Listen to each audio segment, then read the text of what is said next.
এই ধরনের প্রোগ্রাম করে এই ওয়ার্ডের যারা জনগণ আছেন তাদের জন্য হিমানি দেববর্মা মহোদয়া কি কি করেছে। আজকে থেকে 2 বছর আগে আমরা 8ই ডিসেম্বর আগরতলা পৌর নিগমের দায়িত্বভার গ্রহণ করেছি। উনিও করেছেন, আমিও মেয়র হিসেবে দায়িত্বভার গ্রহণ করেছি।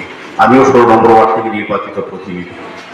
তো প্রত্যেকে আমরা নির্বাচনের প্রাক্কালে 2021-এ আমাদের দলের তরফ থেকে, আমাদের সরকারের তরফ থেকে হিমানিদি সহ আমাদের 51 জন যারা নির্বাচিত দলের থেকে হয়েছিলেন প্রথম প্রার্থী হিসেবে, প্রতি বাড়িতে প্রতি ব্যক্তির কাছে আমাদের দল এবং সরকারের পক্ষ থেকে মাননীয় মুখ্যমন্ত্রী শুরু করে আমাদের প্রদেশ সভাপতি রাজীব ভট্টাচার্য সহ বিভিন্ন সন্দীপবাবু সহ যারা এখানে আছেন, পরিমলবাবু, আপনারা প্রত্যেকেই প্রায় বাড়িতে গেছেন, গিয়ে আমাদের পক্ষে আপনারা বলেছিলেন যে ওদেরকে আপনারা আশীর্বাদ করুন, আপনার এলাকায় যে সমস্যাগুলি আছে এই 5 বছরের মধ্যে সেগুলি সমাধান তো করবে, আরো নতুন নতুন সমস্যা যেগুলি তৈরি হবে, তার মানুষের প্রতিদিনই চাহিদা সমস্যা তৈরি হয়, তো সেগুলি নিরসনের জন্য বা কাজ করার জন্য তাদের উপর ভরসা রাখো।